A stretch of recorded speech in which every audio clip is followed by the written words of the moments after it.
আপোনালোক অৱগত যে বিগত বৰ্ষবিলাকত অসম ক্ৰিকেট সন্থাই সিনিয়ৰ মেন্স আৰু সিনিয়ৰ ওমেন্স আৰু বিভিন্ন এইজ গ্ৰুপৰ আমি দেশৰ বিভিন্ন ৰাজ্যত এক্সপোজাৰ টুৰ হিচাপে দল প্ৰেৰণ কৰোঁ আৰু এইবাৰ আমাৰ সৌভাগ্য যে আমি এইবছৰ আমাৰ অসমৰ সিনিয়ৰ মেন্স আৰু সিনিয়ৰ ওমেন্স দুইটি টিম আমি ইণ্টাৰনেশ্যনেল এক্সপোজাৰ টুৰৰ বাবে সুবিধা পাইছোঁ।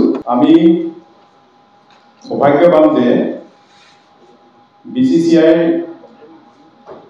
সচিব শ্ৰী দেৱজিৎ শইকীয়াৰ প্ৰত্যক্ষ পৃষ্ঠপোষকতাত আমি এই যাত্ৰাত সফল হৈছোঁ। আমি এই যুগতে তেখেতক ধন্যবাদ জ্ঞাপন কৰিছোঁ। নামিবিয়া ক্ৰিকেট এছ'চিয়েশ্যন আৰু মালয়েছিয়া ক্ৰিকেট এছ'চিয়েশ্যনৰ আমন্ত্ৰণ ক্ৰমে আমি মেন্স টিমটো নামিবিয়ালৈ আৰু উইমেন্স টিমটো মালয়েছিয়ালৈ প্ৰেৰণ কৰিম। প্ৰথমে আহোঁ আমি নামিবিয়াৰ টুৰৰ সম্পৰ্কে। নামিবিয়ালৈ আমি 18 জুনত আমাৰ টিম ইয়াৰ পৰা ৰাওনা হ'ব আৰু 19 তাৰিখে গৈ নামিবিয়াৰ ৰাজধানী কুইণ্টকত উপস্থিত হ'ব। 20 তাৰিখে প্ৰেক্টিছ ছেশ্যন আছে। 21 তাৰিখৰ পৰা 30 তাৰিখলৈকে 5খন ওৱান ডে মেচ খেলিব তেখেতসকলে।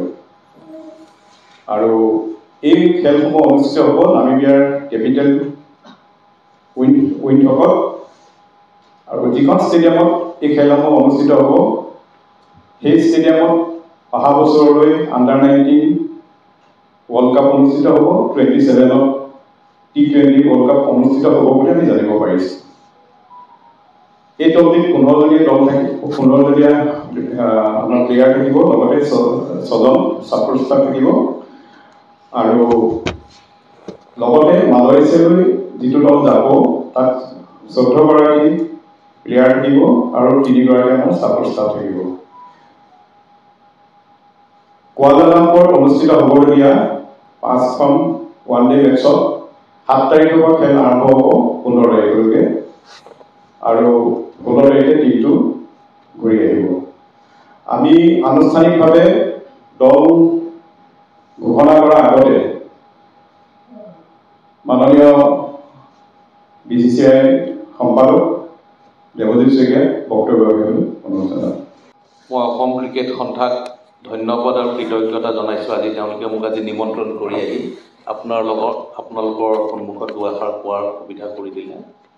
প্ৰথমেই মই অসম ক্ৰিকেট সন্থাক এই যিটো প্ৰচেষ্টা লৈছে তাৰ কাৰণে শলাগ লৈছোঁ যে আমাৰ ছিনিয়ৰ মেন্স টিমটো আৰু উইমেন্স টিমটো দুটা ফৰেইন এক্সপ'জাৰ টুৰৰ কাৰণে ৰেডি কৰি পেলাই পঠিয়াবলৈ যোজা কৰিছে। তেওঁলোকৰ এই চেষ্টাৰ ফলত অসমৰ ছিনিয়ৰ যিটো দল গঠন কৰা হৈছে আৰু মই ভাবোঁ যে সেই দলটোৰ পৰাই আগন্তুক BCCI যি ডমেষ্টিক ক্ৰিকেট হ'ব তাৰে মেইন দলটো এই টিমটোৰ পৰাই নিউক্লিয়াছটো ফৰ্ম হ'ব। চ' তেওঁলোকে প্লাছ আমাৰ যিটো ছিনিয়ৰ উইমেন্স টিম আছে সেইটোৰো সেই একেই অৱস্থা যে তেওঁলোকেও অহা বছৰ যিটো আমাৰ এই বছৰ কামিং যিটো ছিজন আহিব গৈছে ছেপ্টেম্বৰ মাহৰ পৰা তাতো মহিলাৰ কেইবাটাও লেভেলত খেলা হয়। চ' এই দলটো যিটো মালয়েছিয়ালৈ যাব তেওঁলোকে তাতে যিখিনি এক্সপিৰিয়েঞ্চ আহৰণ কৰি আহিব সেইখিনি যাতে আগন্তুক BCCI ডমেষ্টিক ক্ৰিকেটত তেওঁলোকক পাৰফৰ্ম কৰাত যাতে সুবিধা কৰি দিয়ে, মেচ টেম্পাৰামেণ্ট ইম্প্ৰুভ কৰাত, ভাল টিমৰ লগত খেলাৰ যিটো এক্সপ'জাৰ বা যিটো কম্পিটিশ্যন সেই কম্পিটিশ্যনত পাৰ্ট ল'বৰ কাৰণে যিটো মেণ্টেল ফ্ৰেমৱৰ্কত যাব লাগে এই সম্পূৰ্ণ সুবিধাখিনি পাব এই টুৰটোত। আৰু আপোনালোকে কোনেও ভাবিব নালাগে যে মালয়েছিয়া দল বা নামিবিয়া দল কোনো কাৰণত অলপ উইক টিম নহয়। মালয়েছিয়া টিমটো যথেষ্ট ভাল উইমেন্সত আৰু নামিবিয়া টিমটো one of the best in the world. তেওঁলোকে এফিলিয়েটেড মেম্বাৰ হৈ খেলি আছে আৰু আফ্ৰিকাত 3-4টা ভাল দল আছে। এটা জিম্বাবুৱে, এটা কেনিয়া, চাউথ আফ্ৰিকা আৰু নামিবিয়া। এই 4টা দলেই মেইন দল আফ্ৰিকাৰ। যদিও তেওঁলোকে এফিলিয়েটেড মেম্বাৰ হৈ আছে ICCত, তেওঁলোকৰ পজিশ্যনটো যথেষ্ট উন্নত আৰু খুব কম্পিটিটিভ ক্ৰিকেট হয়। মই যোৱা মাহত জিম্বাবুৱে গৈছিলোঁ। জিম্বাবুৱেৰ কাষৰ দেশখনে হৈছে চাউথ আফ্ৰিকা আৰু আনফালে হৈছে নামিবিয়া। ইয়াৰ পৰা যথেষ্ট দূৰ হয় কিন্তু তাত ক্ৰিকেটৰ পৰিৱেশটো আছে, বাতাবৰণটো আছে।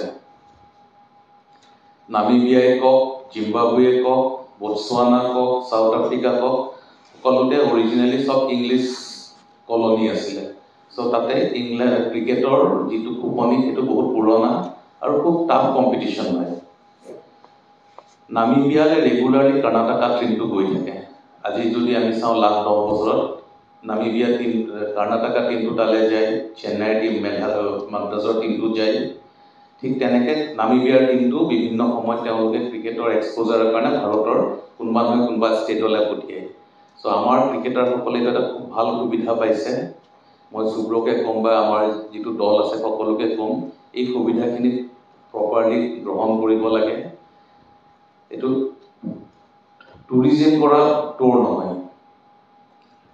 ন' ডাউট যথেষ্ট চাবলগীয়া গেম চেঞ্চুৰী আছে বা বহুত টুৰিষ্ট এট্ৰেক্টিভ প্লেচ আছে নামিবিয়াত, কিন্তু সেইখিনি এডিশ্যনেল হ'ব। কিন্তু তোমালোকে যিটো খেলৰ পৰিৱেশ পাবা, আৰু মই এইটো কথা এচিয়ৰ কৰি দিছোঁ, তেওঁলোকৰ ৰিপ্ৰেজেণ্টেটিভৰ মই কথা পাতিছিলোঁ, যেনেকৈ ইণ্ডিয়ান টীমটো গ'লে যেনেকৈ প্ৰট'কলটো মেইনটেইন কৰে, এই টীমটোৰ লগতো সেইটো প্ৰট'কলে মেইনটেইন কৰিব। আৰু তেওঁলোকেও যথেষ্ট আশা কৰিব যাতে এই পাৰফৰ্মেঞ্চটো তাহাঁতৰ টীমৰ লগত যাতে একে লেভেলৰ হয়। চ' যথেষ্ট চেলেঞ্জ আছে, অপৰচুনিটি আছে। তাতে ভাল পাৰফৰ্ম কৰিলে হয়তো কাৰোবাৰ চকুত পৰাৰো স্ক'প আছে। আৰু যিহেতু তেনেকুৱা এটা ভাল টীমৰ লগত দেশৰ টীম, আমাৰ যোৱা বছৰ আণ্ডাৰ-16 টীমটো বাংলাদেশ গৈছিলে, আমাৰ একাডেমিটোৰ এছিয়া একাডেমি যিটো আছে বাংলাদেশত গৈ তেওঁলোকৰ টীমটো আহোঁতে আমি ইমান ভাল পাৰফৰ্ম কৰা নাছিলে। কিন্তু আমি আজিৰ পৰা 8-9 মাহ আগত, যোৱা বছৰ আগষ্টৰ আগত, জুন-জুলাইত আমাৰ টীমটো বাংলাদেশলৈ গৈছিলে। আৰু বাংলাদেশৰ নেশ্যনেল আণ্ডাৰ-15 টীমটোক আমি T20 ODIটো আমি হৰুৱাই আহিছিলোঁ আৰু 4-ডে মাল্টি-ডেজতো আমি হৰুৱাই আহিছিলোঁ। চ' আমাৰ অসমৰ যিটো বেছ আছে, সেই বেছটো যথেষ্ট উন্নত, সুধা এপ্ৰপ্ৰিয়েট প্লেচত গৈ যাতে তেওঁলোকে পাৰফৰ্ম কৰিব পাৰে। আৰু যিহেতু লেট আগষ্ট বা ছেপ্টেম্বৰৰ পৰা BCCI টুৰ্ণামেণ্টবোৰ আৰম্ভ হ'ব, আজিও আমাৰ ডিছকাশ্যন আছে BCCI লেভেলত আগন্তুক চিডিউলখনৰ ওপৰত। মই ভাবোঁ যে ছেপ্টেম্বৰৰ পৰা BCCI গোটেই টুৰ্ণামেণ্টছবোৰ আৰম্ভ হৈ যাব। চ' তাৰ আগত এই টুৰ্ণামেণ্টটো অসম ক্ৰিকেট সন্থাই এই যে সুবিধাখিনি তেওঁলোকে তোমালোকক দিছে, সেই সুবিধাখিনি গ্ৰহণ কৰিব লাগে, নিজক মেণ্টেলি প্ৰিপেয়াৰ কৰিব লাগে, বহুত মেন্স এণ্ড উইমেন্স টীম। আৰু এই সুবিধাটোৰ পৰা গ্ৰহণ কৰি পেলাই তোমালোকৰ যিবিলাক মনত ভয় থাকে যে ডাঙৰ টীমৰ লগত খেলাৰ আগত, এতিয়া যেতিয়া এটা দেশৰ টীমৰ লগত খেলি আহিব, তাৰপিছত ভাৰতৰ যিকোনো ষ্টেটৰ লগত খেলোঁতে এটা আপাৰ মাইণ্ড পজিশ্যন বা মেণ্টেল যিটো ব্লক আছে, সেই ব্লকটো ভাঙি পেলাই তোমালোকে এটা ছুপিৰিয়ৰিটি কমপ্লেক্সত যাব পাৰা। আৰু সেইটোৱে আমাক দৰকাৰ। আমি সদায় কি হয়, অপনেণ্ট টীমটোক দেখি পেলাই অলপ, ছাপ'জ আমি বম্বেৰ লগত খেলি আছোঁ অসমে বা দিল্লীৰ লগত খেলিছোঁ, আমি প্ৰথমতে 30-40% হাৰি যাওঁ। সেই বস্তুটো ভাঙিবৰ কাৰণে এই ইণ্টাৰনেশ্যনেল টুৰটোৱে যথেষ্ট সহায় কৰিব। যেতিয়া এটা দেশৰ টীমৰ লগত খেলিবা আমি এখন ৰাজ্য হৈ পেলাই, ত' তোমালোকৰ ভৱিষ্যত সময়ত তোমালোকৰ যিটো মেণ্টেল মেকআপ আছে বা যিটো এটিটিউড আছে, সেই এটিটিউডটো চেঞ্জ কৰাৰ এটা সুবৰ্ণ বা গল্ডেন অপৰচুনিটি পাইছা। চ' মই আশা কৰিম তোমালোকে এই অপৰচুনিটিটো ভালকৈ গ্ৰহণ কৰা, আৰু যাতে এইবাৰ আমি নামিবিয়ালৈ পঠিয়াইছোঁ, অহাবাৰ হয়তো আমি আন কোনোবা এখন দেশলৈ পঠিয়াব পাৰিম। আৰু তাৰ কাৰণে অসম ক্ৰিকেট সন্থাই যিটো সহায় সহযোগ কৰিছে তোমালোকৰ লগত, আৰু সেই যদি উৎসাহটো থাকে, ভৱিষ্যতৰ দিনত এইবাৰ নামিবিয়া, অহাবাৰ জিম্বাবুৱে, তাৰপিছত আমি ওমানলৈ পঠিয়াব পাৰিম, UAE পঠিয়াব পাৰিম। আৰু এই প্ৰত্যেকখন দেশেই এতিয়া টেষ্ট খেলাৰ কাৰণে চেষ্টা কৰি আছে। আৰু তেওঁলোকেও যথেষ্ট এই অসম দলটোৰ পৰা আশা কৰিছে যে তেওঁলোকৰ ক্ৰিকেটৰ লেভেলটো উন্নত হৈ যায়। চ' তোমালোকে তোমালোকৰ পজিশ্যনটো ভাল কৰি লোৱা, অসমৰ কাৰণে ভালকৈ পাৰফৰ্ম কৰা। এইবাৰ ভাল কৰিলে বেলেগ এখন দেশে অহাবাৰ তোমালোকক নিমন্ত্ৰণ কৰিব। আইডেণ্টিকেলি মই মালয়েছিয়া যিটো দল যাবলৈ খুজিছে, এই দলটোকো মই শুভেচ্ছা দিছোঁ। আজিৰ পৰা 3 মাহ আগত মালয়েছিয়া য'ত খেলিবা তাতে মই গৈছিলোঁ। তাতে ICCৰ আণ্ডাৰ-19 ৱৰ্ল্ড কাপ হৈছিলে মহিলাৰ, ইণ্ডিয়া ভাৰ্চেছ চাউথ আফ্ৰিকা। ইণ্ডিয়াই গোটেইকেইখন মেটচ খুব ভালকৈ জিকিছে, আৰু ফাইনেলখন মই চাইছিলোঁ চাউথ আফ্ৰিকাৰ লগত। সেইখনত ইণ্ডিয়াৰ আণ্ডাৰ-19 টীমটোৱে হেণ্ডচামলি জিকিলে। তাতে 3খন গ্ৰাউণ্ড আছে, আৰু তাহাঁতৰ যিটো মালয়েছিয়া ক্ৰিকেট দল, তেওঁলোক খুব চিনচিয়াৰলি খেলে। মেক্সিমাম ক্ৰিকেট টুৰ্ণামেণ্ট হয় তাহাঁতৰ। ত' তোমালোকে নাভাবিবি যে Malaysia weak team, Malaysia growing team, খুব ভাল টীম সেইটো।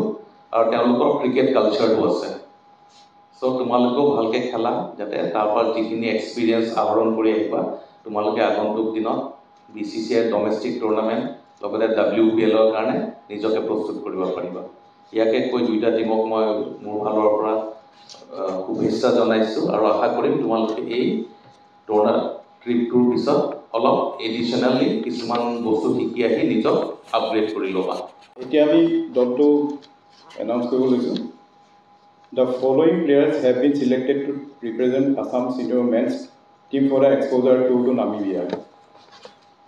Dennis Das as the captain, Sumit Gaurikar, Sipsankar Roy, Parvez Musarraf, Rishabh Das, Rohinanandan Pegu, Rinmoy Datta, Ayushman Malakar, Akash Sengupta, Rahul Singh, Abhinav Chaudhary, Darshan Rajvanshi, Bhargav Pratim Lokar, Salil Jain, Subham Mandal. আৰু আমি standby হিচাপে ৰাখিছোঁ Shubham Kumar Gupta Rohit Singh Dipjyoti Saikia Anurag Talukdar Abdul Aziz Qureshi support ষ্টাফত যাব Subrajit Saikia head coach Salil Sinha coach Bhaskar Bora trainer Hirakjyoti Talukdar physio' Manoj Kumar Bhagawati team manager Sumit Ranjan Das as a selector women's cricket টিমটো announce কৰিব লৈছোঁ Uma Chetri captain Rashmi Dey Monika Das Gayatri Gurung Priyanka Baruah Nirupama Boro Jintimoni Kalita Jyoti Devi Khushi Sharma Mousumi নৰ অৱন্তিকা মুণ্ডা উৰ্মিলা চেটাৰ্জী ৰীমা পেগু প্ৰিয়ংকা কলিতা ষ্টেণ্ড বাই ৰোহিণা পেগু হেমলতা পায়েং ফ্লৰিনা তাহি পাহাৰী শইকীয়া লক্ষীপ্ৰিয়া চেতিয়া শিৱানী বিষ্ণয় আৰু as a support staff coach Rajiv Rajbongshi trainer Swapna Choudhury physio' Sukanya Choudhury physical education বিষয়ত ডিগ্ৰী পাঠ্যক্ৰমৰ কাৰণে অসম তথা উত্তৰ পূৰ্বাঞ্চলৰ প্ৰথমখন শিক্ষানুষ্ঠান অভিৰুচি ইনষ্টিটিউট অৱ ফিজিকেল এডুকেশ্যন 2 বছৰীয়া ফিজিকেল এডুকেশ্যনৰ BPEd পাঠ্যক্ৰম আৰু 4 বছৰীয়া BPES পাঠ্যক্ৰমৰ বাবে নামভৰ্তি চলি আছে বিতংকৈ জানিবৰ বাবে আজি যোগাযোগ কৰক যোগাযোগৰ নম্বৰসমূহ হৈছে 9435100098 7002233540 88765210098 website www.aipguwahati.in